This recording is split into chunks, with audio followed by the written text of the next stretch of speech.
दोस्तों नमस्कार। Welcome to GS fighters. दोस्तों वर्ल्ड ज्योग्राफी में आज हम लोग डिस्कस करेंगे अफ्रीकी कॉन्टिनेंट के बारे में। और जैसा कि आपको पता है कि हम विश्व का भूगोल को कॉन्टिनेंट वाइज डिस्कस कर रहे हैं और उसी कड़ी में आज अफ्रीकी कॉन्टिनेंट को डिस्कस करेंगे। और जितने भी महत्वपूर्ण तथ्य बन सकते हों इस कॉन्टिनेंट से उन सभी को हम लोग यहाँ डिस्कस करते हैं। अगर आप इनमें से किसी भी एग्जाम की तैयारी कर रहे हो तो ये वीडियो आपके लिए बहुत ज़्यादा महत्वपूर्ण है। देखिए, हमने अभी तक डिस्कस किया है, सबसे पहले डिस्कस किया था साउथ अमेरिका के बारे में, देन नॉर्थ अमेरिका और उसके बाद फिर ऑस्ट्रेलिया के बारे में डिस्कस किया और फिर यूरोप के बारे में डिस्कस किया था। आज दुनिया का दूसरा सबसे बड़ा महाद्वीप, जिसको अफ्रीका महाद्वीप कहते हैं, इसके बारे में डिस्कस करेंगे।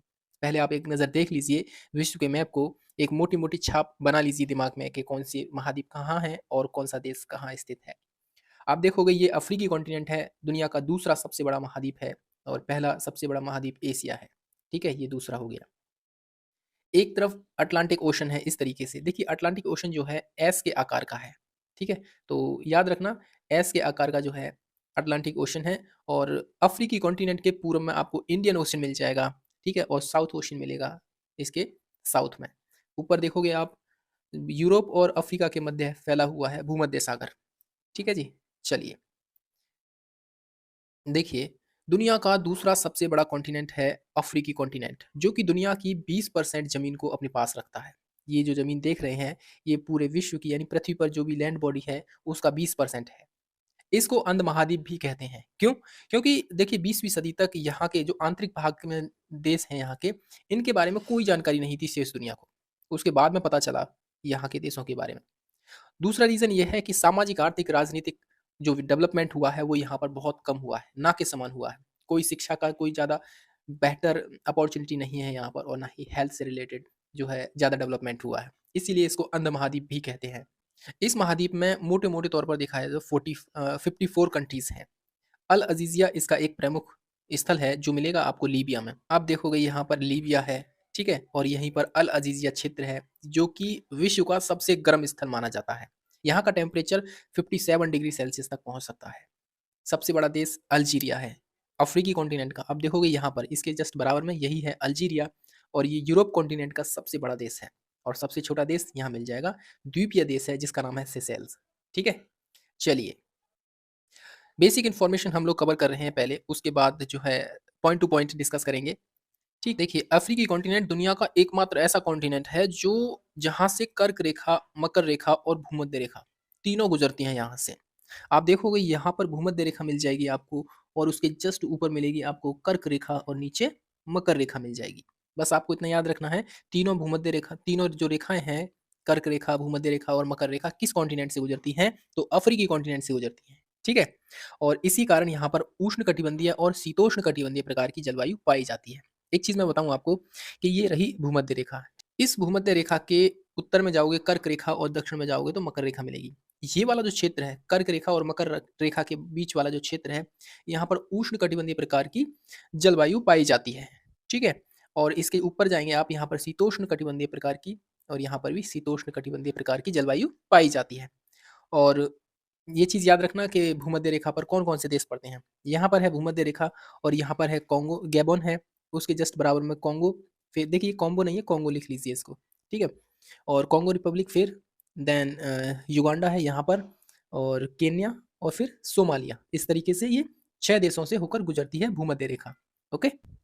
अफ्रीकी कॉन्टिनेंट की जो प्रमुख नदियाँ हैं, उनके बारे में हम लोग चर्चा करते हैं। जैसे नील नदी, दुनिया की सबसे लंबी नदी है। सबसे बड़ी नहीं, लंबी नदी। दुनिया की सबसे बड़ी नदी कौन-सी है? अमेज़न रिवर है। लेकिन ये सबसे लंबी नदी नदी है और मिस्र को नील नदी का वरदान माना जाता है। यहाँ पर ये मिस्र है और जिसकी कैपिटल आपको कायरो या काहिरा मिल जाएगी। और जो नील नदी है, उसका जो उद्गम हुआ है, वो विक्टोरिया झील से हुआ है। आप देखोगे यहीं पर ये विक्टोरिया झील है और ये जो झील है युगांडा, केन्या और तंजानिया, इन तीनों देशों के मध्य स्थित है। ध्यान रखना, क्वेश्चन पूछा जा सकता है कि नील नदी का उद्गम किस झील से हुआ है? तो विक्टोरिया झील से हुआ है। और विक्टोरिया झील जो है युगांडा, केन्या और तंजानिया, इन देशों के मध्य सीमा बनाती है। दुनिया की सबसे लंबी नदी नील नदी ही है। ठीक है? जिसकी जो लंबाई है 6,650 किलोमीटर है और ये कहाँ पर अपना मुहाना बनाती है? भूमध्य सागर में। ओके जी? और सूडान की राजधानी खार्तूम में इसकी 2 धाराएँ मिलती हैं। देखिए एक है व्हाइट नील, एक है ब्लू नील। यही है ब्लू नील, ब्लैक वाली, ठीक है? और यहाँ से एक और धारा मिलती है जिसका नाम है व्हाइट नील, ठीक है? सफ़ेद नील। युगांडा में नील नदी पर ओवन डैम बना हुआ है। यहाँ पर युगांडा है और यहीं पर बना हुआ है नील नदी पर ओवन डैम। ओके? चलिए, याद रखना बस। और हमारी अगली प्रमुख नदी है कांगो। विश्व की एकमात्र ऐसी नदी है जो भूमध्य रेखा को 2 बार काटती है। अभी हमने बताया कि ये जो रेखा है इस तरीके से यही है भूमध्य रेखा और यहाँ से इस तरीके से ये कांगो नदी बहती हुई इसको 2 बार गुजर जाती काटती है। यहीं पर कांगो देश है, कांगो रिपब्लिक है और एक कांगो है इधर, ठीक है? और इसी नदी पर यानी कांगो नदी पर बने हुए हैं स्टैनले और लिविंगस्टोन नामक वाटरफॉल। दुनिया की आदिम जनजाति पिग्मी यहीं पर निवास करती है, जो जनजाति पेड़ों पर निवास करती है। ठीक है? देखिए, मैं एक चीज़ बताऊँ आपको कि ये वाला जो क्षेत्र है ना, ये वाला क्षेत्र, यानी कि भूमध्य रेखा के 5 डिग्री ऊपर जाइए, 5 डिग्री नीचे आइए। तो ये वाला जो क्षेत्र होता है इसको डोल्ड्रम क्षेत्र बोलते हैं। एक्चुअली यहाँ पर हवाएँ चलती हैं, पवनें नहीं चलती, हवाएँ चलती हैं। बेसिक डिफरेंस पवन और हवा में ये अंतर होता है कि पवन जो होती हैं लेफ्ट टू राइट चलती हैं, हम जिसे फ़ील करते हैं वो होती हैं पवनें। हम कहते हैं कि हवाएँ चल रही हैं, हवाएँ नहीं वो पवनें होती हैं, लेफ्ट राइट चलती हैं जो। और जो हवाएँ होती हैं वो अप डाउन चलती हैं।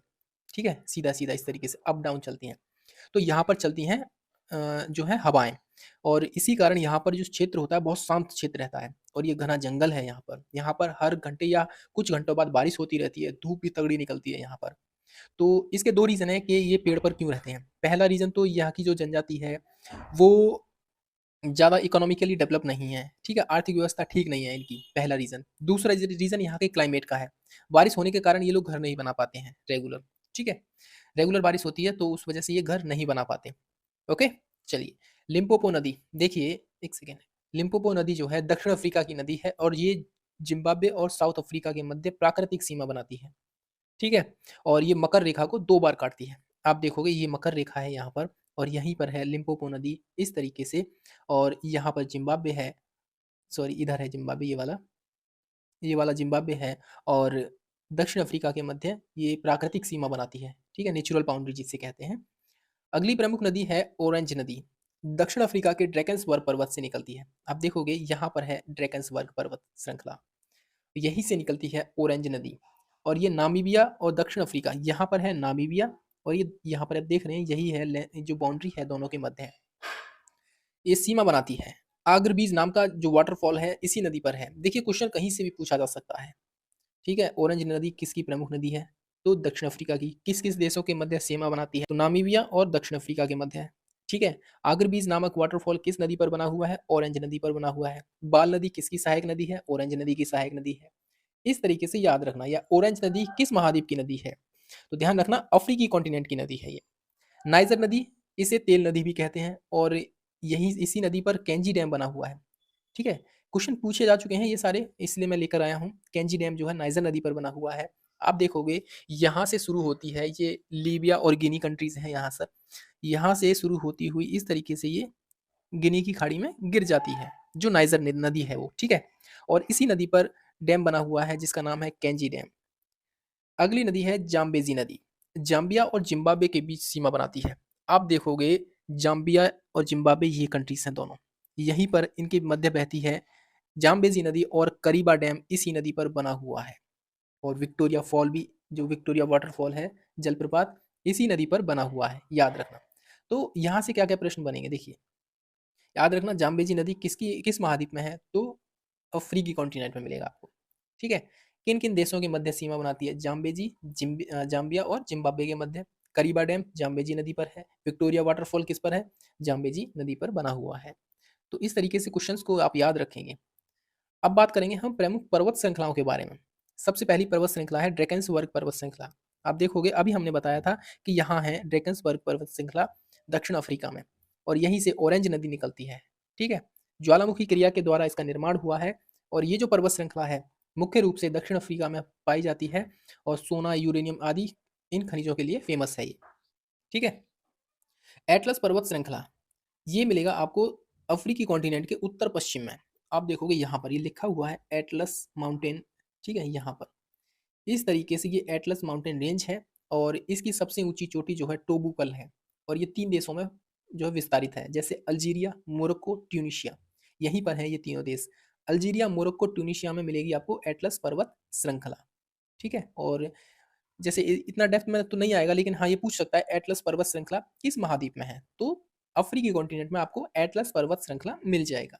ओके, चलिए अब है किलिमंजारो पर्वत श्रृंखला। ज्वालामुखी क्रिया के द्वारा इसका निर्माण हुआ है। अफ्रीका का सबसे ऊंचा पर्वत है ये, ठीक है, किलिमंजारो, और ये मिलेगा आपको तंजानिया में। यहाँ पर ये तंजानिया है और यहीं पर मिलेगा आपको किलिमंजारो पर्वत श्रृंखला, ठीक है। चलिए अब आते हैं हम प्रमुख पठार पर। देखो जोस पठार ये मिलेगा आपको नाइजीरिया में और टिन के निक्षेपों के लिए फेमस है। ऊपर नाइजर है और नीचे है नाइजीरिया, यहीं पर मिलेगा आपको जोस पठार। वाडाह पठार ये मिलेगा आपको चाड में और ये यूरेनियम के लिए फेमस है। आप देखोगे यहाँ पर अफ्रीकी कॉन्टिनेंट के मध्य में स्थित है चाड, ठीक है। कारू पठार दक्षिण अफ्रीका मिल जाएगा आपको नीचे, ठीक है, इस तरीके से। और कटंगा पठार जो है अंगोला और जाम्बिया के मध्य मिल जाएगा। ये है अंगोला और यहाँ पर है जाम्बिया, यहीं पर मिलेगा आपको कटंगा पठार। ओके, बस पठार के नाम याद रखना। जोस पठार कहाँ है? अफ्रीकी महाद्वीप में। अफ्रीकी महाद्वीप में मिलेगा। वाडा पठार, काडू पठार और कटंगा पठार, ये सभी आपको अफ्रीकी कॉन्टिनेंट में मिल जाएंगे। अब देखेंगे अफ्रीकी कॉन्टिनेंट के जो प्रमुख मरुस्थल हैं उनके बारे में। देखिए सहारा मरुस्थल उत्तरी अफ्रीका में विस्तारित है और यह विश्व का सबसे बड़ा मरुस्थल है, ठीक है। अफ्रीका के उत्तर पश्चिम में तटीय समुद्र में प्रवाहित होने वाली कैनारी जलधारा के कारण इसकी उत्पत्ति हुई है। आप देखोगे सहारा डेजर्ट यहाँ पर है और ये जो धारा देख रहे हैं इस तरीके से, यही है कैनारी जलधारा और ये एक ठंडी जलधारा है जिसके कारण सहारा डेजर्ट का जो है निर्माण हुआ है। ओके, कालाहारी डेजर्ट जो है दक्षिण अफ्रीका और बोत्सवाना, देखिए नीचे दक्षिण अफ्रीका है, ऊपर बोत्सवाना है, इनके मध्य फैला हुआ है कालाहारी डेजर्ट और ये बेंगुएला की जलधारा के कारण इसका निर्माण हुआ है। बेंगुएला की जलधारा इस तरीके से देखेंगे आप, इस तरीके से ये साउथ पोल से भूमध्य रेखा की ओर बहती हुई और ये ठंडी जलधारा है, ध्यान रखना। बेंगुएला की जलधारा ठंडी जलधारा है, कैनारी की जलधारा भी ठंडी जलधारा है, ठीक है। एक चीज याद रखना, जो जलधाराएं भूमध्य रेखा से ध्रुवों की ओर जाती हों वो गर्म जलधाराएं होती हैं, जैसे कि ये अंगुलहास की जलधारा। भूमध्य रेखा से ध्रुवों की ओर जाने वाली जलधाराएं जो होती हैं वो गर्म जलधाराएं होती हैं, और जो जलधाराएं ध्रुवों से भूमध्य रेखा की ओर आती हों इस तरीके से वो ठंडी जलधाराएं होती हैं, ठीक है। और ये जो जलधारा है बेंगुएला की जलधारा, इसी के कारण नामीबिया के तटीय क्षेत्रों में नाबिब मरुस्थल का निर्माण हुआ है। ये नामीबिया है और यहीं पर नाबिब मरुस्थल का निर्माण हुआ है। कालाहारी मरुस्थल में दुनिया की फेमस जो बुशमैन जनजाति है वो यहीं निवास करती है, कालाहारी डेजर्ट में। ओके, चलिए अगला मरुस्थल है हमारा न्यूबियन मरुस्थल। ये सूडान में मिलेगा आपको और खनिज तेलों के लिए फेमस है। देखिए सूडान ये रहा और साउथ सूडान यहाँ पर है नीचे, इस तरीके से। वर्ष 2011 में साउथ सूडान एक नया कंट्री बना था सूडान से हटकर, ठीक है। तो अभी ये सूडान यहाँ पर है और यहीं पर मिलेगा आपको नूबियन डेजर्ट यहाँ पर।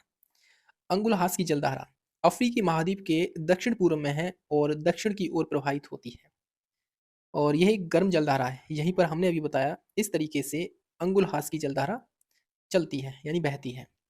प्रमुख सागर की बात करें तो अब हम देखेंगे भूमध्य सागर। देखिए अफ्रीकी कॉन्टिनेंट के जस्ट ऊपर देखिए, यहीं पर ये है भूमध्य सागर और ये अफ्रीकी कॉन्टिनेंट और यूरोप के मध्य फैला हुआ है, ठीक है। और जो है नील नदी इसी में आकर अपना मुहाना बनाती है और यूरोप की तरफ से जो रोन नदी है इसमें अपना मुहाना बनाती है। रेड सी, अब देखोगे ये वाला जो पोर्शन है यही है लाल सागर, इसी को बोलते हैं लाल सागर। अफ्रीकी महाद्वीप के उत्तर पूर्व में स्थित है। मिस्र सूडान और इरिट्रिया के तटों पर फैला हुआ है। यहाँ पर मिस्र है, यहाँ सूडान है और यहाँ पर है इरिट्रिया, ठीक है। बाब अल मंडेव जल संधि, एक सेकेंड, बाब अल मंडेव की जो जल संधि है यहाँ पर मिलेगी आपको इस तरीके से, इसे हिंद महासागर से जोड़ती है। ये रहा हिंद महासागर, ये रहा लाल सागर, ये रहा भूमध्य सागर, ठीक है। और यहाँ पर है बाब अल मंडेव जल संधि और इसको लाल सागर को हमारा जो है हिंद महासागर से जोड़ने का काम करती है, ठीक है। और यहीं पर है सुएज नहर जो भूमध्य सागर को जोड़ती है। आप ये देख रहे हैं जमीन का जो हिस्सा है इसी को काट कर एक नहर बनाई गई थी ट्रेड के लिए और यहीं पर आपको मिल जाएगा ये सुएज नहर, इस तरीके से इसको सुएज नहर कहते हैं। सुएज नहर पर कंट्रोल जो है मिस्र का ज़्यादा है, बट यहाँ पर और भी कंट्रीज की जो है नेवी रहती है। अदन की खाड़ी देखिए आप, अभी हमने आपको बताया यहाँ पर है बाब अल मंडेब की जल संधि, इस तरीके से यहाँ रेड सी है, ये रही बाब अल मंडेब की जो खाड़ी होती है, ठीक है। सोमालिया और जिबूती के मध्य, ये सोमालिया है और यहीं पर है जिबूती, ठीक है। यहाँ पर इन्हीं के मध्य स्थित है अदन की खाड़ी। गिनी की खाड़ी देखेंगे आप, अभी हमने डिस्कस किया था यहाँ पर, जहाँ पर नाइजर नदी है, वो यहीं पर इस तरीके से गिनी की खाड़ी में आकर गिरती है। और ये खनिज तेलों के लिए, बॉक्साइट के लिए ज़्यादा फेमस है। इस तट के सहारे अफ्रीका के छोटे-छोटे देश बसे हुए हैं, यहीं पर हैं, काफ़ी छोटे-छोटे देश हैं इस तरीके से। बेनिन है, टोगो, घाना, लाइबेरिया, गैबोन और सिएरा लियोन, इस तरीके से ये प्रमुख देश हैं, छोटे-छोटे हैं। ठीक है? चलिए, और गिनी की खाड़ी जो है ये साउथ अटलांटिक ओशन का ही एक हिस्सा है। अब देखेंगे हम अन्य तथ्यों के बारे में, जैसे मेडागास्कर। मेडागास्कर जो है दुनिया का चौथा सबसे बड़ा द्वीप है। अब देखोगे यहीं पर है ये मेडागास्कर। और दुनिया का सबसे बड़ा द्वीप कौन सा है? ग्रीनलैंड। ठीक है? और मेडागास्कर की जो राजधानी है वो है अंतानानारिवो, और यह वनीला के उत्पादन के लिए फेमस है। इसके पूर्व में एक छोटा सा द्वीपीय देश है जिसको रियूनियन कहते हैं। आप यहीं देखेंगे पूर्व में यहाँ पर। ठीक है? और इसकी राजधानी है सेंट डेविस। ध्यान रखना, रियूनियन जो है आपको मिलेगा हिंद महासागर में, एक द्वीपीय देश है, इसकी राजधानी सेंट डेविस है। और इसके जस्ट पूर्व में एक और देश है मॉरिशस, जिसकी राजधानी पोर्ट लुइस है। इस तरीके से यहाँ पर इसके नीचे, ठीक है, यहाँ पर मॉरिशस है और इसकी राजधानी पोर्ट लुइस है। मॉरिशस भी हिंद महासागर में है, ध्यान रखना। ठीक है? लोकेशन पूछ सकता है, रीयूनियन जो देश है वो कहाँ पर है? हिंद महासागर में। मॉरिशस देश कहाँ पर है? हिंद महासागर में। सेशेल्स कहाँ पर है? हिंद महासागर में। और सेशेल्स की कैपिटल विक्टोरिया है। ओके, ये तीनों ही देश जो हैं पर्यटन के लिए ज़्यादा फेमस हैं। ठीक है जी? चलिए, अफ्रीका के दक्षिण पश्चिम में अटलांटिक महासागर है यहाँ पर। ठीक है? ये अटलांटिक महासागर है और इसी महासागर में मिलेगा आपको हेलेना या असंसियन द्वीप समूह, दोनों मिलेंगे इधर आपको। आप देखोगे ये वाला जो पोर्शन है ना, ये हमने उठा के यहाँ से उठाया है। यहीं पर है हेलेना और असंसियन द्वीप, जो कि ब्रिटेन के द्वारा शासित हैं, ज्वालामुखी क्रिया से निर्मित हैं। और हेलेना द्वीप पर, यहीं पर जो है हेलेना द्वीप है, और यहीं पर जो फ्रांस का नेपोलियन था उसको कारावास हुआ था और यहीं पर उसकी डेथ हो गई थी। आज भी इसकी कब्र यहीं पर बनी हुई है, फ्रांस के नेपोलियन की। ठीक है? जिंजीबार देखेंगे आप, यहाँ बहुत छोटा सा देश है, तंजानिया के जस्ट पूर्व में, यहाँ पर बिल्कुल तट के सहारे स्थित है यहाँ पर। ठीक है? जिंजीबार जो है दुनिया में सबसे ज्यादा लौंग का उत्पादन करता है, यहीं पर है जिंजीबार। कैप ऑफ गुड होप, ये तो इतिहास में फेमस है क्योंकि वास्को डी गामा वर्ष 1498 में कैप ऑफ गुड होप के माध्यम से ही भारत आया था। ठीक है? यहीं पर मिलेगा आपको, यहाँ इस तरीके से। ये दक्षिण अफ्रीका में एक बंदरगाह भी है। ठीक है? पोर्ट सईद देखिए, यहाँ पर हमने अभी बताया ये है मिस्र। ठीक है? ये है बाब अल मंडेब की संधि, ये अदन की खाड़ी, ये लाल सागर और ये भूमध्य सागर यहाँ पर।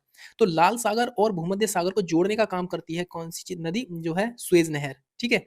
और सुएज नहर के जस्ट पूर्व में, जस्ट उत्तर में, सॉरी, यहाँ पर उत्तर में यहीं पर मिल जाएगा एक पोर्ट है जिसका नाम है पोर्ट सईद, और यहीं से सुएज नहर शुरू होती है।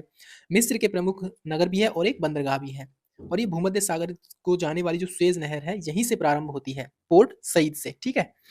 और दक्षिण अफ्रीका में फैले हुए विशालकाय घास के जो उष्ण कटिबंधीय घास के मैदान होते हैं उनको पार्कलैंड या बेल्डर्स कहा जाता है, जबकि सूडान में इनको सवाना कहा जाता है। यहाँ पर ये सूडान है, इनको सवाना कहते हैं। और नॉर्मली दक्षिण अफ्रीका में जो है यहाँ पर जो फैले हुए हैं इनको पार्कलैंड या बेल्डर्स कहा जाता है। केन्या में मसाई नामक जनजाति रहती है। ठीक है? और मसाई मारा राष्ट्रीय पार्क भी केन्या में ही है।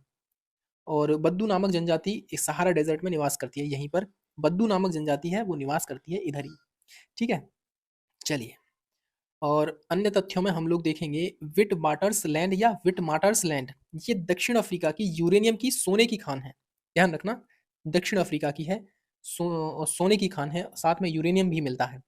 और जोहान्सबर्ग जो क्षेत्र है ये सोने के उत्पादन के लिए फेमस है, दक्षिण अफ्रीका का ही है। दक्षिण अफ्रीका के किम्बरले नामक पठार में हाई क्वालिटी का हीरे मिलते हैं यहाँ पर। ठीक है? ये क्वेश्चन पूछे जा चुके हैं, इसीलिए मैंने इनको इंक्लूड किया है यहाँ पर। मैनाहिन घाना में मिलेगा आपको, यहाँ पर है घाना इस तरीके से। और कोनाकी जो है ये भी गिनी में मिलेगा, यहीं पर है गिनी कंट्रीज। ठीक है? विश्व प्रसिद्ध बॉक्साइट की खानें आपको यहाँ पर मिल जाएंगी। ठीक है जी? चलिए, और देखोगे सुएज नहर जो है अफ्रीका और एशिया को अलग करने का काम करती है। कई बार डिस्कस किया हमने, अभी यहीं पर है सुएज नहर, और ये एशिया और अफ्रीका को अलग करने का काम करती है। जबकि जिब्राल्टर जल संधि जो है, आप देखोगे यहाँ पर स्पेन है और ये पूरा रेस्ट ऑफ अफ्रीका है। इसके मध्य ये जो नैरो वाटर बॉडी है यहाँ पर, यही है जिब्राल्टर जल संधि, जो कि यूरोप को अफ्रीका से अलग करने का काम करती है। ठीक है? स्वाजीलैंड दक्षिण अफ्रीका से घिरा हुआ देश है, आप देखोगे यहाँ पर है स्वाजीलैंड। और अब इसने अपना नाम चेंज किया है अभी 2-3 साल पहले। इसने अपना नया नाम रखा है किंगडम ऑफ इस्वातिनी। इसकी राजधानी आपको मवाने मिल जाएगी। एक्चुअली ये वाला जो प्रश्न है ना, ये सीएपीएफ में पूछ लिया गया था, ठीक है? शायद 2019 वाला एग्ज़ाम था शायद, मैं कन्फर्म नहीं हूँ बट एक बार देख लेना आप। उसमें ये क्वेश्चन पूछा जा चुका है। मालावी अफ्रीका का स्विट्ज़रलैंड कहा जाता है और इसकी राजधानी लिलोंग्वे है। आपको यहाँ मिल जाएगा मालावी, ठीक है? 1 सेकंड। हुँ, यहीं पर है। चलिए, अब देखिए जो है अफ्रीकी कॉन्टिनेंट से जितने भी प्रमुख देश हैं, उनकी राजधानी हमने आपको यहाँ दे रखी है। आप इनको एक बार देख लीजिए या फिर एक काम कीजिए, आप इसकी पीडीएफ डाउनलोड कर लीजिए और पीडीएफ का जो लिंक है वीडियो के डिस्क्रिप्शन में मिल जाएगा। वहाँ से आप सीधे चले जाएँगे टेलीग्राम चैनल पर। टेलीग्राम पर जाने के बाद वहाँ पर बहुत सारी पीडीएफ आपको मिल जाएँगी। एक्चुअली हमने दिल्ली पुलिस, यूपी पुलिस से रिलेटेड जीके, जीएस के 50 प्रैक्टिस सेट करा रखे हैं और प्रत्येक प्रैक्टिस सेट की वहाँ पर आपको पीडीएफ निःशुल्क मिल जाएगी। और जितने भी महाद्वीप हैं हमने अब तक कंप्लीट कराए गए हैं, उनकी भी पीडीएफ आपको निःशुल्क मिलेगी वहाँ पर। आप इनको डाउनलोड कीजिए, वहाँ पर इसका फ़ायदा उठाइए, ठीक है? वीडियो पसंद आया है तो लाइक करके चैनल को सब्सक्राइब ज़रूर कर लेना, ओके? तो चलिए फिलहाल इस वीडियो में इतना ही। जय हिंद, जय भारत।